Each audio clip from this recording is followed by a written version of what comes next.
AP మాజీ CM YCP అధినేత YS Jagan కి రానున్న 2 నెలల్లో గడ్డు రోజులేనా అన్న చర్చకు తెరలేస్తోంది. ఎందుకంటే జగన్ మీద 2012 నుంచి కేసులున్నాయి. ఆయన ఆదాయానికి మించి ఆస్తులు ఉన్నాయని జగన్ మీద సీబీఐ కేసులు నమోదు చేసింది. ఈ కేసుల విషయంలో జగన్ 16 నెలల పాటు జైల్లో ఉన్నారు. ఆయన 2013 సెప్టెంబర్లో బయటకు వచ్చినప్పటికీ కేసులు మాత్రం అలాగే ఉన్నాయి. ప్రజాప్రతినిధుల మీద ఉన్న కేసులు సత్వరమే పరిష్కరించాలని అత్యున్నత న్యాయస్థానం సైతం ఆదేశించింది.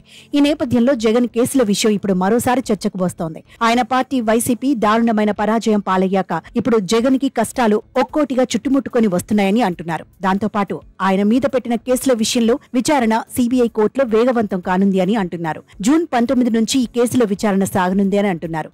2 నెలల్లోగా ఈ కేసులను పరిష్కరించాలని తెలంగాణ హైకోర్టు సీబీఐ కోర్టుని ఆదేశించిన నేపథ్యంలో చాలా కీలక పరిణామాలు చోటు చేసుకోనున్నాయని అంటున్నారు. ఈ పరిణామాల నేపథ్యంలో జగన్ కేసులలో విచారణ ఒక్కసారిగా వేగం పుంజుకునే అవకాశం ఉంది. జగన్ కేసులో 127 మంది నిందితుల విషయంలో డిశ్చార్జ్ పిటిషన్ను ఈ నెల 19 నుంచి ప్రారంభిస్తున్నారు. ఇక మీద ఈ కేసులకు సంబంధించి రెగ్యులర్ విచారణ కొనసాగుతుందని అంటున్నారు. దీంతో జగన్ కూడా ప్రతి వారం ఈ కేసుల విచారణ సందర్భంగా సీబీఐ కోర్టుకు హాజరు కావాల్సి ఉంటుందని అంటున్నారు. ఏకంగా 13 ఏళ్ల నాటి జగన్ తన తండ్రి వైఎస్ఆర్ సీఎంగా ఉండగా అక్రమంగా ఆస్తులు పోగేసుకున్నారు అన్న ఈ కేసుల విషయంలో రెగ్యులర్ విచారణ కనుక మొదలు పెడితే ఏ పరిణామాలకు దారితీస్తాయన్నది చూడాల్సి ఉంది. అనుకున్నట్లుగానే 2 నెలల వ్యవధిలో ఈ కేసుల విషయంలో విచారణ ముగిసి తీర్పు వెలువడితే మాత్రం సంచలనాలు నమోదవుతాయని అంటున్నారు. ఒక విధంగా చూస్తే వైసీపీకి ఇది రాజకీయంగా అత్యంత విషమ పరిస్థితి ఉంది. ఈ నేపథ్యంలో జగన్ కేసుల విషయంలో కీలక పరిణామాలు కనుక చోటు చేసుకుంటే అవి ఎటువైపుకు దారితీస్తాయన్న చర్చ కూడా మొదలైంది.